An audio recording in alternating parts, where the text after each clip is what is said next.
예수께서 모든 말씀을 백성에게 들려주시기를 마치신 후에 가버나움으로 들어가시니라. 어떤 백부장이 사랑하는 종이 병들어 죽게 되었더니 예수의 소문을 듣고 유대인의 장로 몇 사람을 예수께 보내어 오셔서 그 종을 구해 주시기를 청한지라. 이에 그들이 예수께 나와 간절히 구하여 이르되 이 일을 하시는 것이 이 사람에게는 합당하니이다. 그가 우리 민족을 사랑하고 또한 우리를 위하여 회당을 지었나이다 하니 예수께서 함께 가실새 이에 그 집이 멀지 아니하여 백부장이 벗들을 보내어 이르되 주여 수고하시지 마옵소서. 내 집에 들어오심을 나는 감당하지 못하겠나이다. 그러므로 내가 주께 나아가기도 감당하지 못할 줄을 알았나이다. 말씀만 하사 내 하인을 낫게 하소서. 나도 남의 수하에 든 사람이요 내 아래에도 병사가 있으니 이더러 가라 하면 가고 저더러 오라 하면 오고 내 종더러 이것을 하라 하면 하나이다.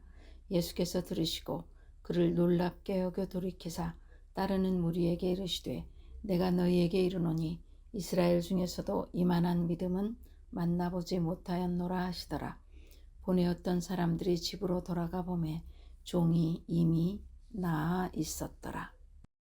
오늘 우리에게 주신 말씀은 누가복음 7장 1절로 10절입니다. 말씀만 하옵소서의 신앙입니다. 평지 설교에서 예수님은 원수까지도 사랑하고 비판하지 말며 말씀의 반석 위에 집을 지으라고 가르치셨습니다.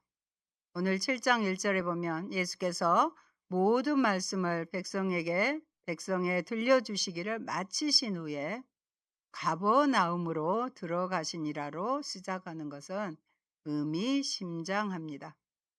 백부장 사건은 앞선 예수님의 가르침, 다시 한번 반복할까요? 원수 사랑, 말씀의 권위가 백부장 이방인이라는 실제 인물의 삶을 통해 어떻게 증명되고 성취되는지를 보여주는 구조를 가집니다. 은혜의 보좌 앞에 설 자격은 누구에게 있는가? 오늘 우리는 누가복음 7장에 등장하는 한 이방인 백부장의 이야기를 마주합니다. 우리는 인생을 살아가면서 끊임없이 자격을 요구받습니다. 직장에 들어갈 때도, 사회적 지위를 얻을 때도, 심지어 인간관계 속에서도 당신은 그럴 만한 자격이 있습니까? 라는 질문을 받곤 합니다. 안타깝게도 많은 그리스도인들이 신앙생활을 하면서도 이 자격의 논리에서 벗어나지 못합니다. 내가 이만큼 기도했으니, 내가 이만큼 봉사했으니 하나님이 내 기도를 들어주시겠지 하는 생각. 반대로 내가 최근에 죄를 지었고 넘어졌으니 하나님이 나를 멀리 하시겠지라는 영적 침체는 모두 나의 행위와 자격에 기반을 둔 생각들입니다. 오늘 본문에 등장하는 백부장 사건은 복음의 핵심인 오직 은혜, 오직 믿음이 무엇인지를 강력하게 선포합니다. 철저한 개혁주의 신앙의 선배들이 고백했던 것처럼 우리가 하나님 앞에 나아갈 수 있는 유일한 근거는 나의 어떠함이 아니라 오직 그리스도의 공로뿐임을 이 이방인 군인의 모습을 통해 깨닫게 하십니다. 오늘 말씀을 통해 우리가 붙들고 있는 믿음의 실체를 점검하고 오직 은혜만을 바라는 참된 복음의 백성으로 회복되기를 주님의 이름으로 축원드립니다. 첫째, 사람의 공로와 하나님의 은혜입니다. 오늘 본문의 배경은 가버나움입니다. 그곳에 한 로마 군대의 백부장이 있었습니다. 이곳에는 로마 군대가 주둔해 있었는데 주인공은 바로 그 군대의 백부장, 100명의 군사를 거느린 지휘관입니다. 당시 로마 군인은 유대인들에게 멸시와 증오의 대상이었습니다. 그러나 이 백부장은 유대 민족을 사랑하여 회당을 지어줄 만큼 열린 마음을 가졌습니다. 오늘날로 말하면 예배당을 지어줬어요. 예배당이 그냥 쉽게 뭐 적은 금액으로 지은 것도 아니지 않겠습니까? 유대 장로들도 그를 위해 예수님께 찾아와 간구할 정도로 지역 사회에서 신망이 두터웠습니다. 그는 당시 식민지 유대를 지배하던 권력자였고 남부러울 것 없는 사회적 위치에 있었지만 큰 아픔을 겪고 있었습니다. 자신이 아끼는 사랑하는 종이 병들어 죽게 된 것입니다. 당시 로마 사회에서 종은 인격체가 아니라 주인의 재산이자 물건에 불과했습니다. 병들면 버려지는 것이 일반적이었으나 이 백부장은 자신의 종을 사랑하여 그의 병 고침을 위해 직접 사람을 보냈습니다.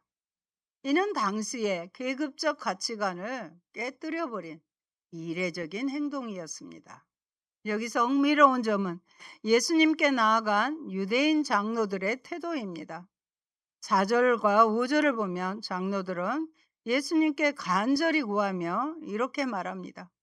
이 일을 하시는 것이 이 사람에게는 합당합니다. 그가 우리 민족을 사랑하고 또한 우리를 위하여 회당을 지었나이다. 유대 장로들의 논리는 명확합니다. 이 백부장은 은혜를 받을 만한 자격, 합당함이 있다는 것입니다. 왜냐하면 우리 민족을 위해 많은 돈을 쓰고 회당을 지어주었기 때문입니다. 이것이 바로 전형적인 세상의 논리이자 인본주의적 종교의 모습입니다. 인과응보와 공로주의입니다. 심은대로 거둔다는 종교적인 열심을 가지고 하나님을 움직일 수 있다고 믿는 착각입니다. 그러나 여러분, 개혁주의 신앙이 고백하는 성경의 진리는 무엇입니까? 죄로 인해 전적으로 타락한 인간은 하나님 앞에 그 어떤 공로나 자격도 내세울 수 없다는 사실입니다. 만약 예수님이 그 장로들의 말처럼 백부장이 회당을 지어준 공로 때문에 그의 치유 요청을 들어주셨다면 그것은 은혜가 아니고 보상입니다. 우리는 종종 유대의 장로들처럼 행동합니다. 하나님, 제가 교회를 위해 이만큼 헌신했으니 제 문제를 해결해 주셔야 마땅하지 않습니까? 그러나 복음은 단호하게 말합니다. 하나님 앞에서는 그 누구도 내가 이만하면 합당하다고 말할 수 없습니다. 우리의 선행과 공로는 하나님 보시기에는 다 헤어진 낡아진 옷과 같습니다. 장로들은 백부장의 행위를 보았지만 이제 보게 될 백부장 본인의 고백은 전혀 달랐습니다. 성도 여러분, 만일 여러분이 진정 높아지기 원한다면 그리고 하나님으로부터 은혜를 입기 원한다면 먼저 이처럼 스스로를 낮추어 주님께 나아가도록 하십시오. 하나님께서는 언제나 스스로 낮추는 자를 높이시며 또 하나님의 은혜는 위에서 아래로 흐르는 물과 같아서 항상 낮고 겸손한 자에게만 임합니다. 잠언의 말씀 같이 봅니다. 29장 23절입니다. 사람이 교만하면 낮아지게 되겠고 마음이 겸손하면 영예를 얻으리라. 아멘. 둘째, 나는 감당하지 못하겠나이다. 전적 무능력의 고백입니다. 예수님께서 장로들과 함께 그 백부장의 집으로 향했습니다.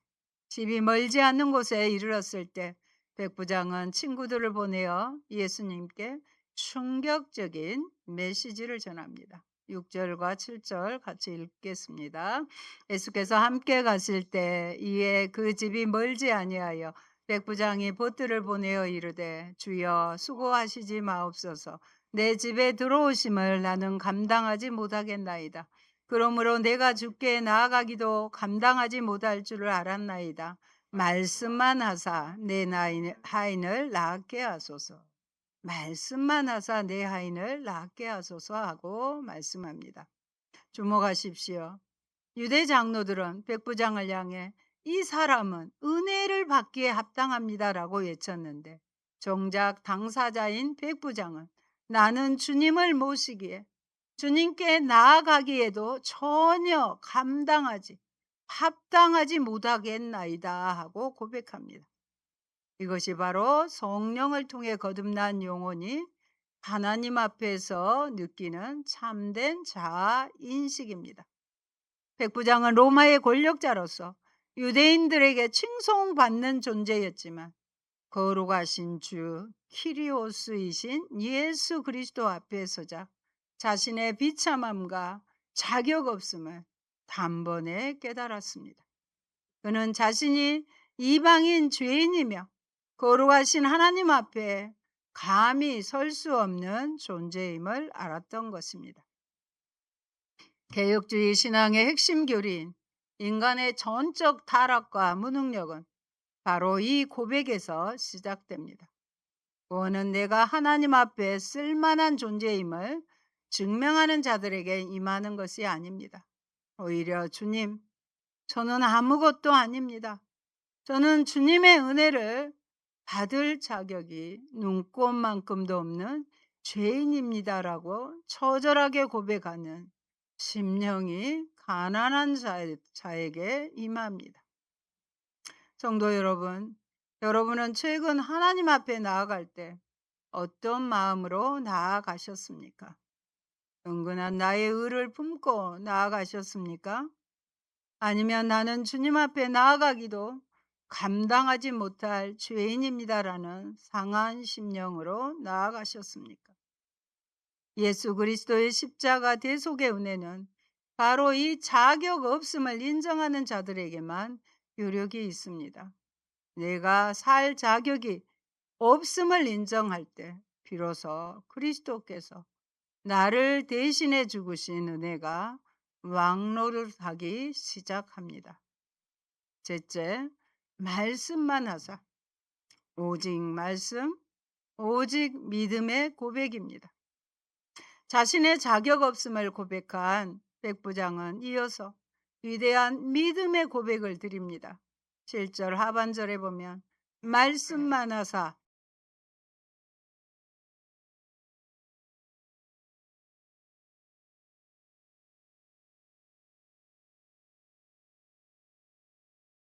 만물의 주권자이신 예수님이 직접 오실 필요 없이 말씀만 하셔도 공간을 초월하여 군대의 명령처럼 질병이 떠나갈 것을 믿었습니다. 이는 예수님을 단순히 병 고치는 치유자가 아니라 우주의 통치자로 고백한 최고의 믿음입니다. 오늘날 많은 성도들이 눈에 보이는 기적, 감정적인 뜨거움, 신비로운 체험을 쫓아다닙니다.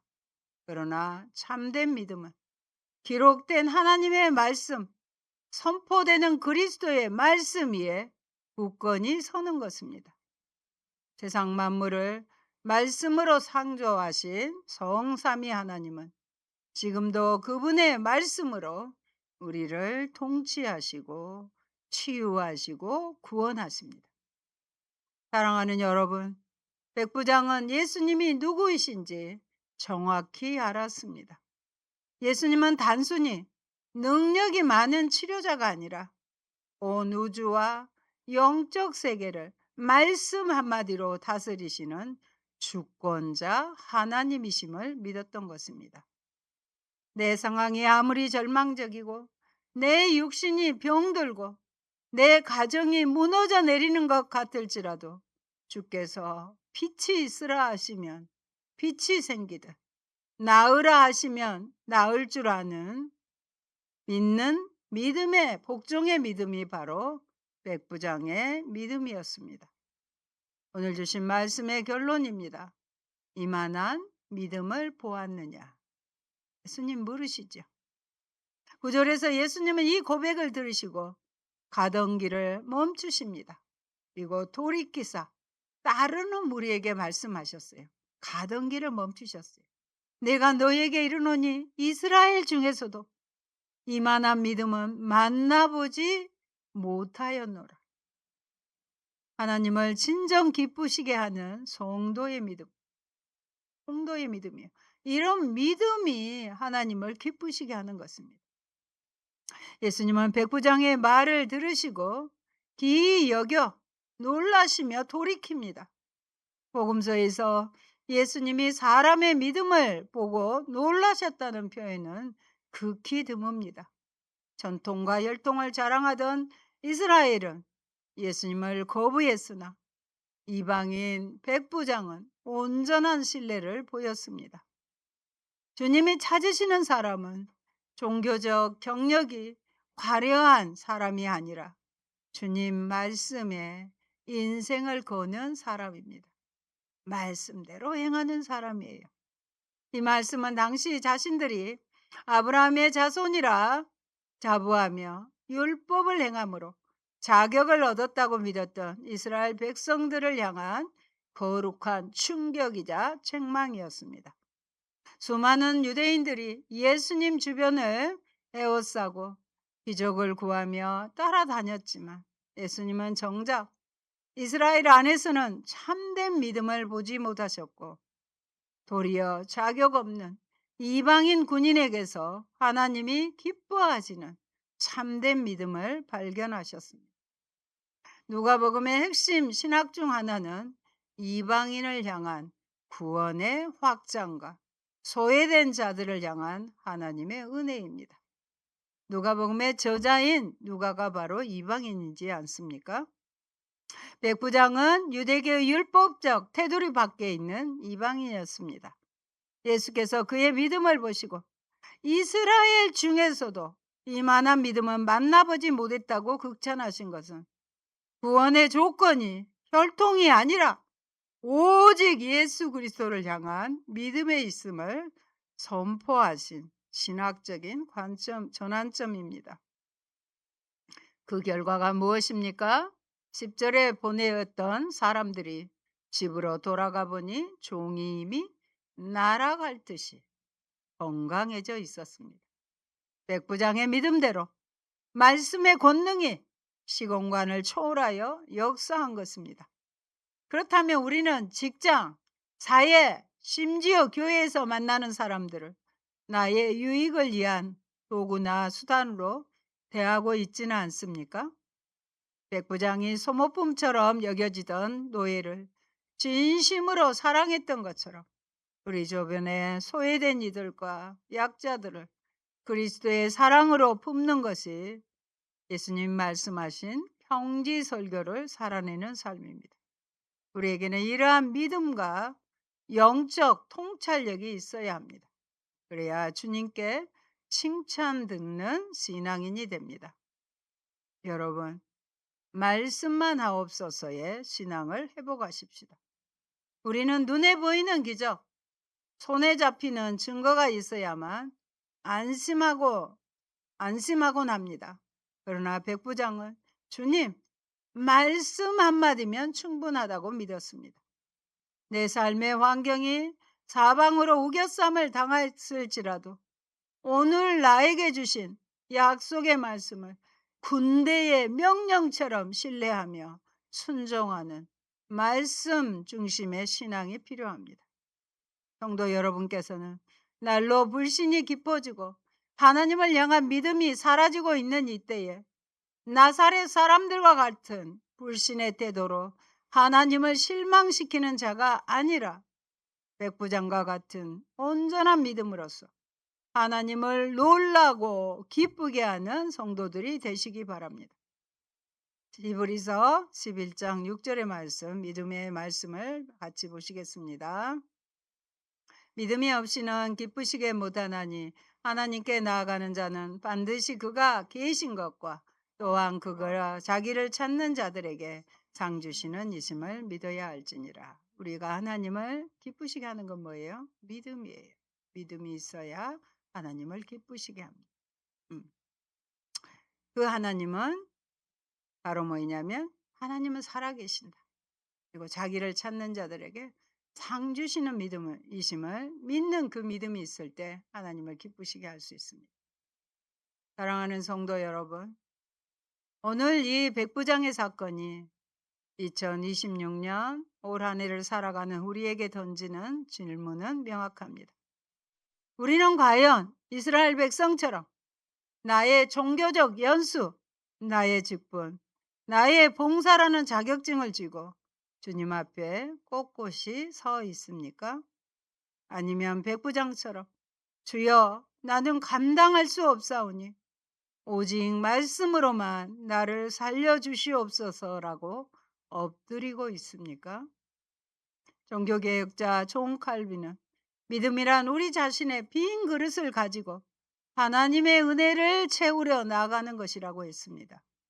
내 그릇에 내 공로와 자만이라는 오물이 가득 차 있으면 하나님의 은혜는 담길 자리가 없습니다. 나를 비워내고 철저히 주님의 처분만을 바라는 자에게 하나님의 전적인 은혜가 임합니다. 이번 한 주간 삶의 자리로 나아갈 때 유대 장로들의 합당함의 논리를 과감하게 깨뜨리십시오. 그리고 백부장처럼 철저한 자기 부인과 오직 주님의 말씀 권세만을 대대적으로 신뢰하는 오직 믿음의 자리로 나아가기를 바랍니다.